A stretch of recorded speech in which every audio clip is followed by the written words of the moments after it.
Soup is as old as cooking itself. Its appeal is detailed in the Old Testament, where Jacob trades an inheritance for a simple pot of lentil soup. Today you don't have to sacrifice anything for a bowl of soup. Well, perhaps just the money to buy a tin opener, which is always handy. With the invention of canning in the early 19th century, soup soon became available on demand. No need for a long cook, just open the can and reheat the contents.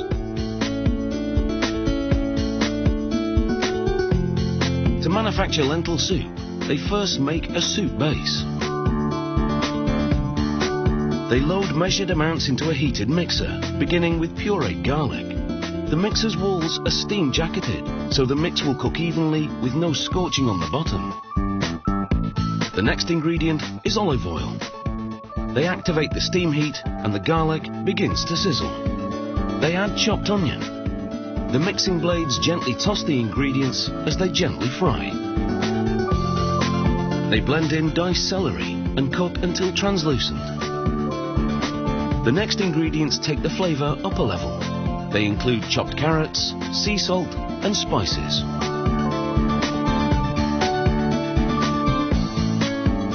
Balsamic vinegar adds a sweet tartness to this lentil soup base. They open a tap and filtered water pours in. As the soup begins to simmer, they add crushed and diced tomatoes. The final ingredient for this robust lentil soup base is spinach.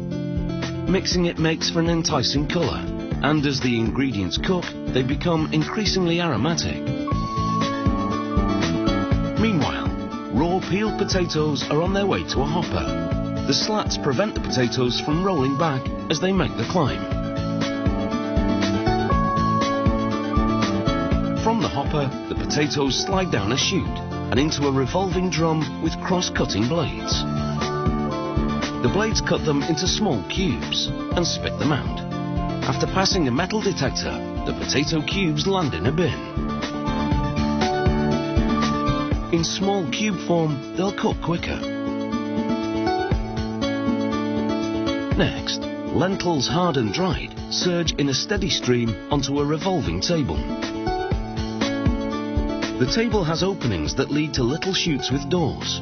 They open to funnel the lentils into cans, moving on a conveyor below. This ensures that a specific amount is fed into the cans. Partially cooked green beans and the raw potato cubes now flow onto a second revolving table. The cans with the lentils have now moved into position below. The vegetables fall through the holes and into the cans. The cans with mostly uncooked ingredients now head towards a piston filler. It pipes the steaming hot vegetable soup base directly from the kettle mixer into the cans.